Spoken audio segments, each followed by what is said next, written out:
सैयदना अमीरुल मोमिनीन फारूक आजम रज़ी अल्लाह तआला अन्हु फरमाते हैं कि आमिना के लाल पैकरे हुस्नो जमाल साहबे शरफे कमाल शफीउल मुस्लिमीन रहमतल लिल आलमीन राहतुल आशिकीन अहमद मुज्तबा प्यारे आका हजरत मोहम्मद मुस्तफ़ा सल्लल्लाहु अलैहि वसल्लम ने इरशाद फरमाया कि जब हजरत आदम अलैहिस्सलाम से गलती सरजद हुई तो उन्हें खल्के कायनात की बारगाह में अर्ज की। तो उन्होंने क्या अर्ज की? कहा कि ऐ मेरे रब, तुझे तेरे मोहम्मद मुस्तफ़ा प्यारे महबूब का सदका मैं तुझसे सवाल करता हूँ। तो अल्लाह रब्बुल इज्जत ने फरमाया कि ऐ आदम, तू मुझे उस मोहम्मद का वास्ता दे रहा है, उसका सवाल मुझसे कर रहा है कि जिसको मैंने अभी तक पैदा ही नहीं किया, तूने उसको कैसे जाना? तो सैयदना आदम अलैहिस्सलाम ने रिशाद खुदावंदी सुनकर अर्ज की कि ऐ मेरे परवरदिगार, ऐ मेरे रब,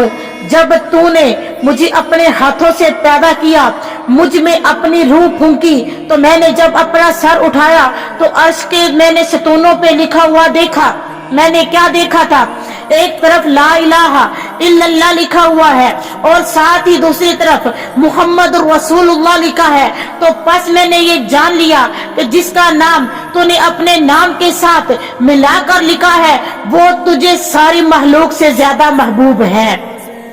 आदम अलैहिस्सलाम ने जब ये कहा कि मैंने जान लिया कि तुझे वो नाम सारी महलूक से ज्यादा अफजल है, तो अल्लाह करीम ने जब ये बात सुनी तो इरशाद फरमाया कि ऐ आदम, बेशक तूने सच कहा है, मुझे वो अपना महबूब तमाम महलूक से ज्यादा महबूब है। तूने मुझे उसका वसीला दे के तूने मुझसे बख्शिश की तलब उसका नाम के सदके मांगी है, तूने मुझे उसका वास्ता दे के मुझसे बख्शिश की तलब की है। कद गफरतु लका, जा मैंने तुझे बख्श दिया। तो सामीने कराम, पता चला जिक्र मुस्तफा के सदके सैयदना आदम अलैहिस्सलाम की तौबा कबूल हुई। तो साबित हो गया जिसको जो भी मिला, जितना मिला, तो सब जिक्र मुस्तफा के सदके मिला।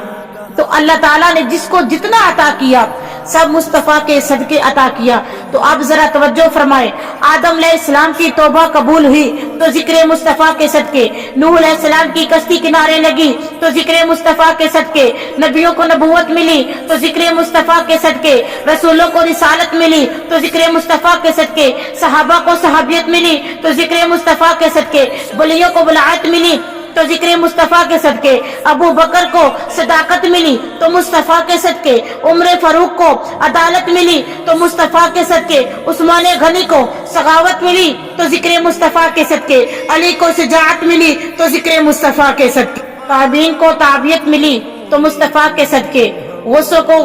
गौसियत मिली तो मुस्तफा के सदके, कुतुबों को आइमा को इमामत मिली तो जिक्र मुस्तफा के सदके, इमाम आजम को फकाहत मिली तो जिक्र मुस्तफा के सदके, गौसे आजम को अजमत मिली तो मुस्तफा के सदके, मुजद्दिदीन आजम को इज्जत मिली तो मुस्तफा के सदके, दाता अली हजमेरी को रफाअत मिली तो जिक्र मुस्तफा के सदके, ख्वाजा हजमेरी को कराबत मिली तो जिक्र मुस्तफा के सदके, बाबा फरीद को करामत मिली तो जिक्र मुस्तफा के सदके, ख्वाजा कमरुद्दीन को शराफत मिली तो मुस्तफा के जिक्र के सदके से, आला हजरत को शोहरत मिली तो जिक्र मुस्तफा के सदके से, इसी तरह मोमनों को ईमान की दौलत मिली तो जिक्र मुस्तफा के सदके से, मुसलमानों को खुदा की जन्नत मिली तो मुस्तफा के सदके से। तो इसी पर क्या प्यारे अंदाज से आला हजरत ने एक शेर अर्ज की। आप कहते हैं कि खैरात देता है खुदा हर वक्त तेरे नाम की, खैरात देता है खुदा हर वक्त तेरे नाम की, जिसको मिला जो कुछ मिला, जितना मिला सदका तेरे नाम का। तो अल्लाह करीम ने हम सबको हर वक्त जितना अता किया तो अपने महबूब का सदका उतार के अता किया। अल्लाह करीम हम सब को हर वक्त जिक्र मुस्तफ़ा करने की तौफीक अता फरमाए और अल्लाह ताला इस पे हम सब को ज्यादा से ज्यादा ये इबादत जो हम करते हैं या सुनते हैं इसको आगे फैलाने की, दूसरों तक ये बातें पहुंचाने की अल्लाह तबारक व तआला हमको तौफीक अता फरमाए। तो शायर ने क्या प्यारे अंदाज में कहा, ذکر خدا کرے اور ذکر مصطفیٰ نہ کریں، ذکر خدا کریں اور ذکر مصطفیٰ نہ کریں، ارے ہمارے منہ میں ہو ایسی زباں خدا نہ کرے۔